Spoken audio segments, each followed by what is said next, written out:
Labas vakaras, BTV televizijos žiūrovai, šiandien 6 Dakaro diena ir paskutinė diena prieš vienintelę poilsio dieną šiose sunkiausiose pasaulyje lenktynėse. Na ir šiandien pamatysite, kasgi nutiko Francesco Lopesui, pamatysit, kaipgi sekėsi automobilių įskaitoje važiuojantiems lietuviams. Žmonių rubrikoje papasakosim apie unikalų bagį. Žinoma, visos naujausios žinios.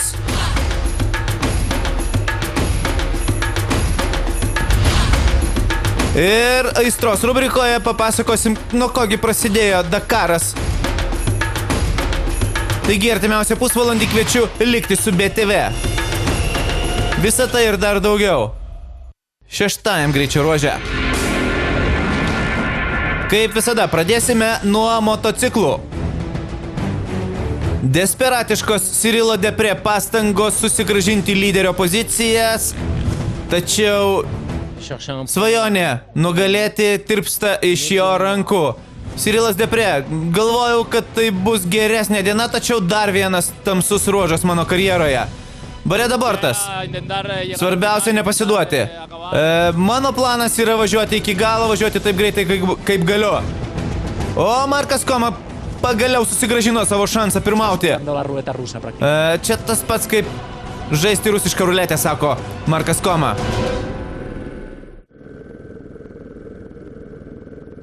Šiandien ryte, 7:30 ryto, buvo rastas vieno iš lenktynininkų, Eriko Palantė kūnas. Šis žmogus žuvo neaiškiomis aplinkybėmis.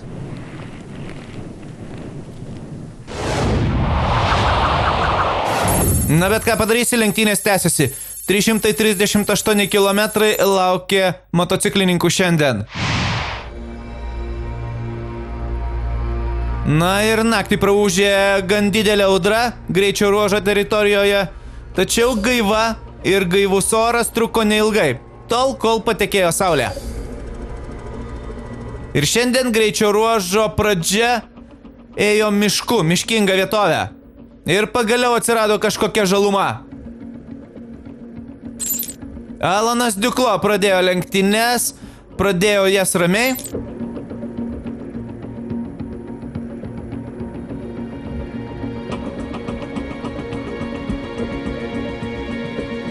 Antrą kartą Alanas Duclo laimėjo greičio ruožą šiame Dakare. Mano mėgstamiausias greičio ruožo tipas šiandien buvo, sako Alanas Duclo. Ir tai buvo gera proga man laimėti greičio ruožą, sako jis.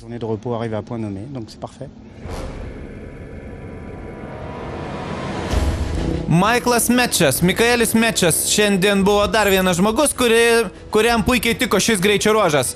Šiandien jis atvažiavo 3 greičio ruože ir iškart iš 17 vietos bendroje įskaitoje kyla į 12.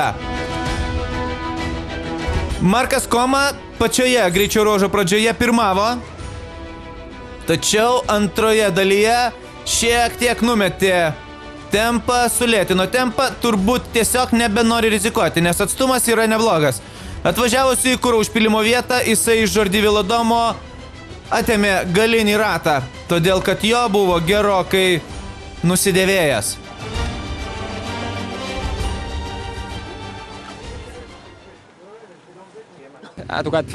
Jordi Vilodomas sako, nieko nepadarysi, toks yra komandinis darbas.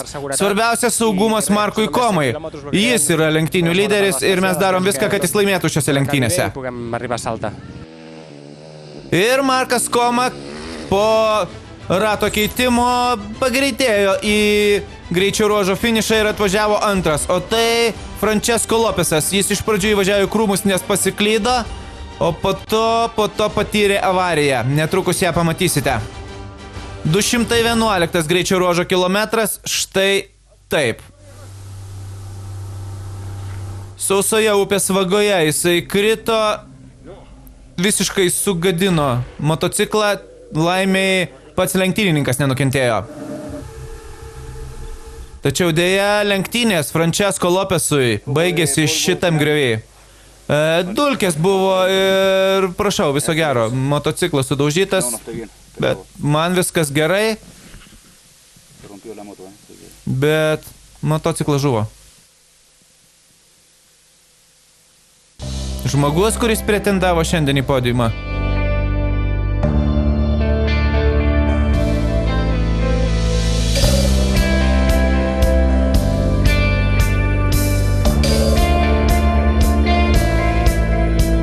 Bareda Bortui šiandien diena prasidėjo gan sunkiai, todėl kad jis pradėjo lenktynės 13 ir jam teko ryti lyderių dulkes.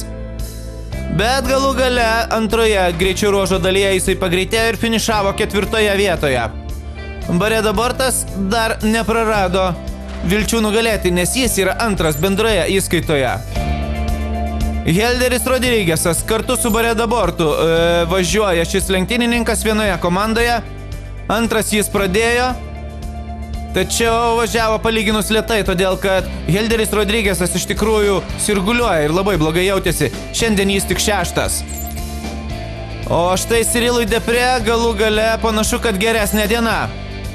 Šiandien Cyrilas galų gale parodė tai, ką jis gali. Jisai finišavo 5 šiame greičio ruože, tik tai mažiau negu 3 minutės pralaimėjęs lyderiui. Taigi bendroje įskaitoje Markas Koma fantastiškai toli atitrūkęs nuo visų varžovų, jau seniai to nebuvo Dakaro lenktynėse, 42 minutės iki artimiausio priešininko. Ir Cyrilas Depré yra tik 11, 2,5 valandos jis skiria nuo Marko Komos.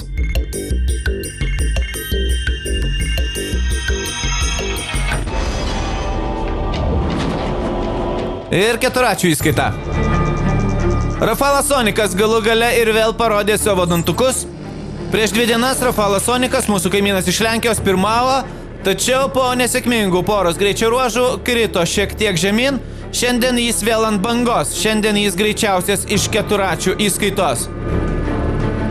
Ir dėl šio greičio ruožo finišo Lenkas iš 3 vietos kyla į 2 bendroje įskaitoje. Lafuente yra žmogus, kuris pirmauja 4 įskaitoje. Šiandien jisai 2 greičio ruože, tačiau Lenkui pralaimėjo mažiau negu minutę. Taigi jo atotrūkis iki artimiausio priešininko yra pakankamai solidus. 22 minutės.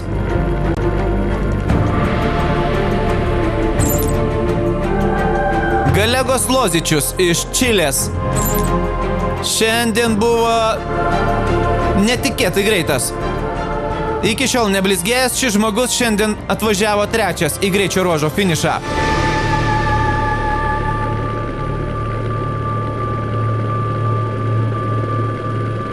Ir šiandien Galego Lozičius aplenkė savo tautietį Ignacio Casalę. Ignacio Casalė, jeigu dar prisimenat, kažkada pirmavo, tačiau po nesėkmingų poros greičio ruožų jisai nukrito į 3 poziciją. Dar vakar jisai buvo 2, tačiau Rafalas Sonikas šiame greičio ruože jį aplenkė 8 minutėmis ir bendroje įskaitoje įsiveržė į priekį. O tai Gonzalesas Ferioli, jauniausias 4 lenktynininkas. Jam tik 19 metų.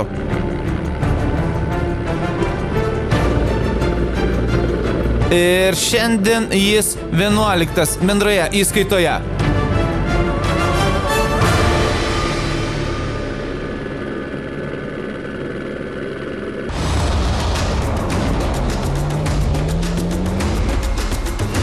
Netrukus papasakosim apie automobilius ir apie tai, kaip sekėsi lietuviams.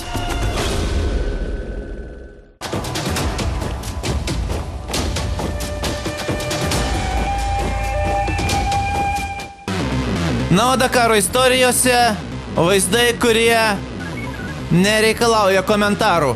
49 laipsnių šilumėlė vakar kankino lenktynininkus ir pasigrožėkite vaizdais bei atkreipkite dėmesį. 373 startinis numeris yra Benedikto Vanago automobilis, kurį netrukus pamatysit savo ekranuose.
Na kągi, grįžtam į Dakaro ralio maratono apžvalgą ir automobilių įskaitą. Mechaninės problemos ir nepravažiuotas vienas kontrolės punktas nubloškė Carlosą Sainzą žemyn rikiuotėje. Dakaras toks yra. Vieną kartą tu herojus, kitą kartą tu esi niekas, sako Carlosas Sainzas. Naseras Al-Attiyah nelaimėjęs nei vieno greičio ruožo, tikrai dar pilnas vilčių nugalėti.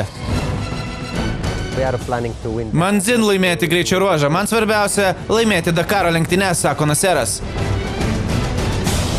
O pamažu Nani Roma didina savo atotrūkį.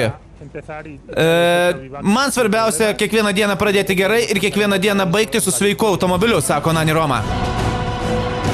Tik taip galėsim laimėti Valparaise. Na ir lietuviai, labai bloga diena lietuviams vakar. Benediktas Vanagas kapstėsi smėlyje, nukrito pakelėjęs automobilio ir prispaudė jo ranką, susižeidė Benediktas Vanagas savo kairę ranką ir vakar finišavo tik 72, gavęs 4 valandas baudos, nes nepravažiavo kontrolės punktų. Benas nukrito į 58 vietą bendroje įskaitoje. Šiuo metu yra 5 valandos ryto, mes tik esame grįžę į Divaką ir iki sekančio dienos starto yra 2,5 valandos. Mes planuojame padaryti pačius minimaliausius darbus, kuriuos turim padaryti ir norime startuoti penktadienio greičio ruožą. Tuo tarpu Antanas Juknevičius vakar finišavo 58 vietoje. Smėliai buvo tokie kavariniai, labai minkšti, bet mums tai čia ne problema smėlis ir kopos, čia mūsų arkliukas, bet dėja karštis didelis ir aišku, buvo sunku visiems ir mums irgi neišimtis irgi buvo sunku. Automobilis žiauriai nenorėjo važiuoti, kentėjo, viskas vyrė, viskas kaito, tepalų temperatūra greičių dėžiai buvo 150 laipsnių, tai jau bėgių negalėdom perjungti, aš nežinau, gal kokio makaro lietuvitas nesuprantu, kai taip užkaista, nebegali bėgiui. Žodžiu, buvo visokių reikalų. Viskas vyrė, viskas kunkuliavo, kvepėjo viduj, transmisijom, visais įmanomais pokšte kvapų buvo. Ir už nugaros verda 300 litrų benzino 98, kunkuliuoja, girdim, kliu. Atsidarom kapotą ant kūro filtro, užlašinį vandenį. Visa sistema prama. Viskas vyrė, mašinai viskas vyrė, kas gali. Na kągi, šios dienos greičio ruožas paskutinis prieš poilsio dieną 260 km. Na ir Benedikto laimei šiandienos greičio ruožas vyko daugiau ar mažiau bendro naudojimo keliais arba sausa upės vaga. Taigi nereikėjo kapstyti smėlyje. Su sužeista ranka tai daryti būtų ypatingai sunku. Na ir paskutinės poilsio minutės prieš greičio ruožą, kurio pabaigoje bus poilsio diena. Stefanas Peterancelis sako, vakar žiūrėjau internetą pasižiūrėti savo rezultatą, grįžęs iš greičio ruožo ir internetas nedirbo, negalėjau pažiūrėti, nuėjau miegoti nusivylęs, bet kai ryte atsidariau internetą ir pamačiau, kad mane aplenkė 2 kamazai, tai ir gerai, kad neveikia tas internetas, nes būčiau visą naktį nemiegojęs, taip susinervinęs buvau, sako Peterancelis. Na štai taip, šiandien ryte jis pradėjo po 2 kamazų, bet pradėjo labai užtikrintai ir tiksliai. Šiandien Stefanas Peterancelis laimėjo 63 savo karjeroje greičio ruožą Dakaro ralio maratonuose. Tai yra rekordas. Daugiau nėra laimėjęs niekas, tiek pat greičio ruožų yra laimėjęs sunkvežimių įskaitoje legendinis Vladimiras Čiaginas. Taigi dar viena pergalė ir Stefanas jau bus rekordininkas. Po finišo Stefanas sakė, nebegaliu kontroliuoti situacijos, turim važiuoti taip greitai, kaip galim, rizikuoti, nes man visai neįdomi 2, 3 arba 4 vieta, aš noriu tik tai pergalės. Nani Roma, pradėjęs šiandien kaip bendros įskaitos lyderis su gan apčiuopiamu atotrūkiu, žinojo, kad gali sau leisti pralaimėti vieną ar kitą minutę, tai jis ir padarė, šiandien pralaimėjo 7 minutės. Greičio ruožo nugalėtojai, tačiau tai nieko nereiškia. Jo atotrūkis vis dar apie pusvalandį. Entendu? Cap 47. On l'a validé le point. Tu prends un cap 47. 47! Putain, c'est à droite. Oui, Michel, il y a les traces avant. Mišelis Perina šiek tiek susinervino, nes Nani Roma nepasuko laiku į dešinę pusę. Ir Nani Roma finišavo 6. Šiandien 6,5 minutės atsilikimas nuo Stefano Peterancelio. O tai Orlando Terranova. Gera diena, Orlandai.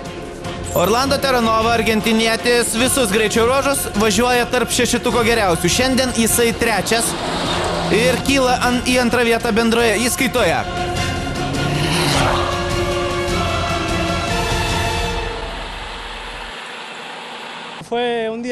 Puikiai diena mums, bet esu toks pavargęs po pirmos savaitės lenktynių. Jaučiuosi visiškai išsekęs. Bet svarbiausia, kad su automobiliu viskas gerai. Jis negenda. Žinielis de Viliersas 4 buvo šiandien ryte. Pamažu artėja jisai prie podiumo.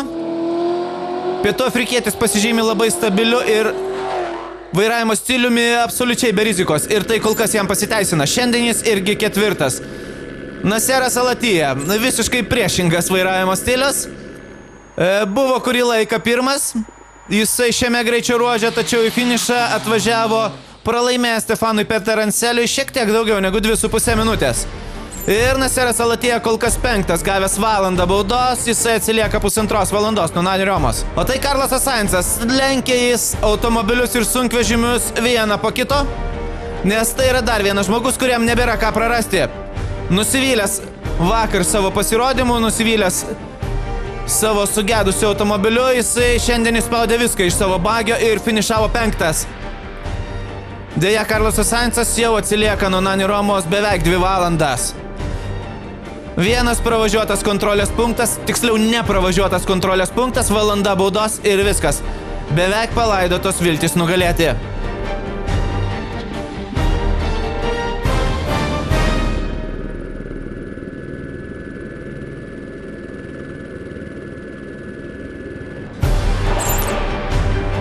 Paskalis Tomasas, aukščiausiai važiuojantis privatininkas. Jisai šiandien 12. Magi MD bagių važiuojantis prancūzas šiandien važiavo visai neblogai. O tai Marekas Dabrovskis, mūsų kaimynas iš Lenkijos, dar vienas žmogus, kuriam šiandien važiavosi puikiai. Guillermo Spinelis turėjo daug vilčių atvažiavęs į šį Dakarą, tačiau jam nesiseka. Jis tik 15 bendroje įskaitoje, 15 jis ir šiandien, 20 minučių nusileidęs Nani Romai. Na ir lietuviai, iki šio momento abudu dar važiuoja, Benediktas Vanagas vėl važiuoja savo tempu, 32 bendroje įskaitoje, 8 kontrolės punkte. Antanas Juknevičius pravažiavęs 7 kontrolės punktą buvo 52. Laikykis, Benediktai, laikau už tave kumščius, net su žmonėm negaliu sveikintis. Sėkmės tau.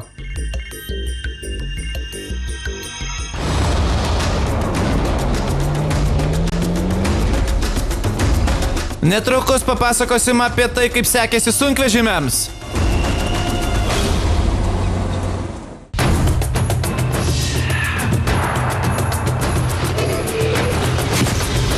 Tačiau iš pradžių apie įdomius Dakaro žmonės.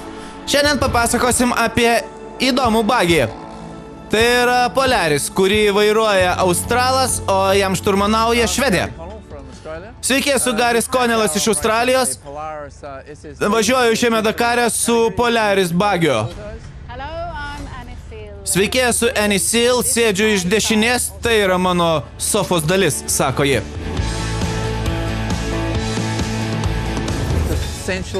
Iš principo tai buvo paprastas serijinis automobilis, tačiau smarkiai perdarytas, kad galėtų važiuoti Dakaro bekelėje. Žinoma, padidinom degalų baką, kad galėtumėm atvažiuoti iki finišo. Tai mažas 4 ratais varomas bagiukas ir aš jį vadinu golfo automobiliu prisirijusiu steroidų. Teko šiek tiek prailginti važiuoklę. Mano darbas gali parlaviruoti namo kiekvieną dieną saugiai. Važiuoklė yra visiškai standartinė. Jisai labai lengvas, sveria vos 900 kg ir tai yra neblogas pranašumas smėlyje palyginus su galingais ir sunkesniais automobiliais.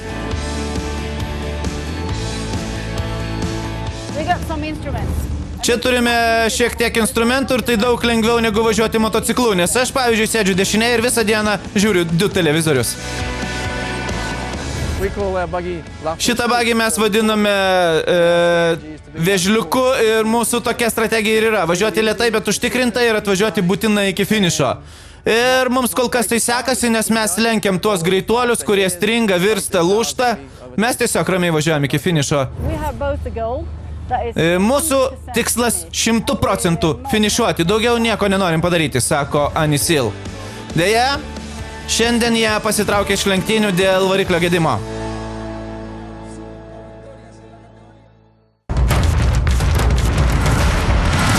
Ir trumpas naujienos. Tai mergina, kuri vadinasi Rosa Nomero ir tai yra Nani Romos žmona. Ji važiuoja motociklu šiame Dakare, deja, šiame greičio ruože jos Dakaras baigėsi.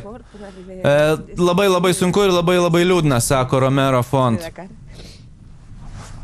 Na, tikėkime, kad jie pralinksmins Nani Romos nugalėtojo taurė Dakaro finiše.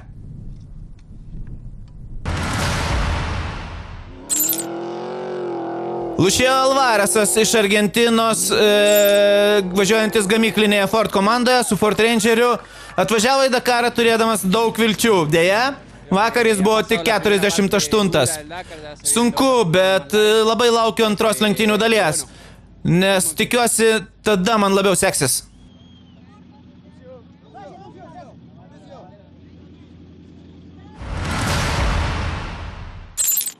O tai T2 klasės lyderis, prancūzas Žibonas, tai yra serijiniais automobiliais važiuojančių lenktynininkų įskaita.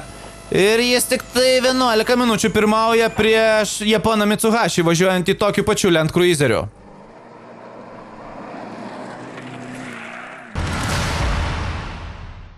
O tai yra vyriausias Dakaro dalyvis, nepatikėsit, Japonas senukas, nuo 1983 metų dalyvauja Dakare, jam šiemet yra 72 metai. Jis važiuoja 26 vietoj bendroje įskaitoje. Ir visiems pasakoja apie savo Dakaro ilgametę patirtį. Beje, jo sūnus taip pat važiuoja, Tarakito Sugivara, jam yra 30 ir jis yra 30 bendroje įskaitoje.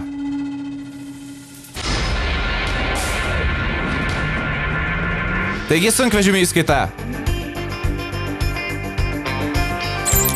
Marcelis Van Vlytas šiandien nukrito į 9 vietą.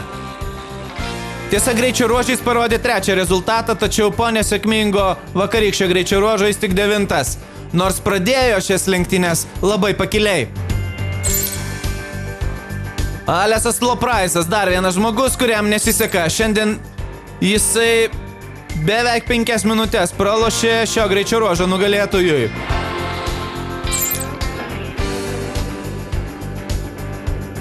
Po 1 metų pertraukos ispanas Villarosa grįžo į Dakarą. Su Iveco sunkvežimiu jis šiandien parodė 8 rezultatą. Ir yra 7 bendroje įskaitoje. O tai sunkvežimių karalius šiemet. Gerardas Derojus leido savo šiandien pralaimėti,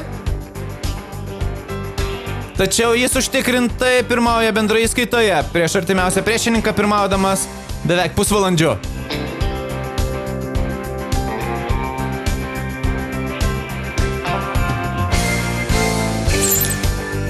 Hansas Teisis, Derojus beje pusbrolis. Šiandien Hansas 5 ir 4 bendroje įskaitoje. Nepaisant to, kad sudaužė priekinį stiklą, jis važiuoja užtikrintai. Eduardas Nikolajevas pagaliau grįžta į ritmą. Šiandien jis 4, vos 2 minutės pralošęs šio greičio ruožo nugalėtojui ir jis kyla į 3 poziciją.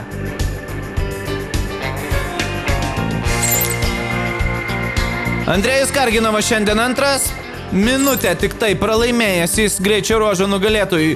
Ir tai yra greičiausias komazas šiame Dakare. 29 minutės iki Gerardo Derojaus. Karginavui teks paspausti antrą savaitę, jeigu nori laimėti.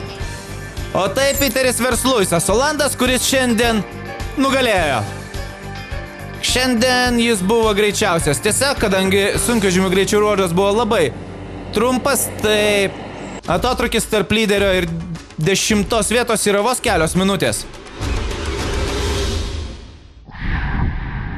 Ir Dakaro aistra. Šiandien apie tai, kaip Dakaro žvaigždės pirmą kartą sužinojo apie Dakarą. Aš žiūrėjau per televizorių ir visą laiką žavėjausi šiomis lenktynėmis, sako Ženielis de Villiersas.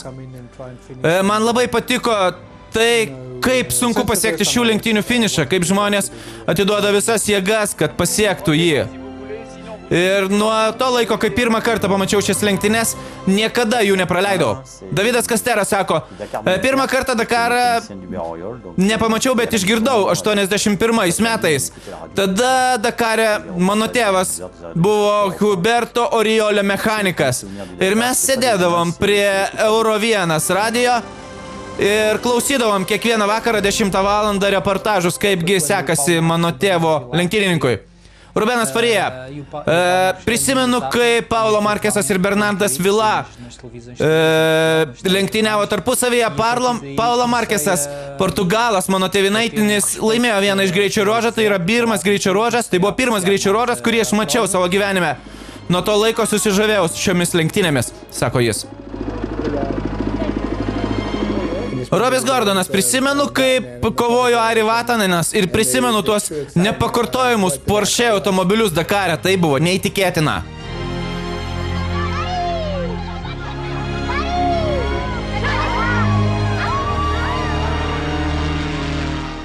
Helderis Rodrygėsas sako, pirmą kartą pamačiau Dakare, kai Stefanas Peterancelis važiavo Mauritanijos kopomis.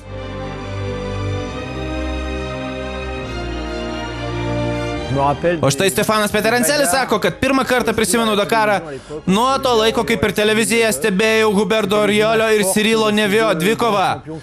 Prisimenu šią labai atkaklią kovą ir žinoma tą gamtovaizdį, kuris supo juos. Na kągi, kas mūsų laukia rytoj? Rytoj lenktynininkų laukia poilsio diena, tuo tarpu televizijos grupė turės pilnas rankas darbo. Taigi nepamirškit, nors lenktynininkai ilsėsis, mes jums rodysim Dakaro nuotykius rytoj. Tuo pačiu metu likite su BTV ir gero jums vakaro. Iki.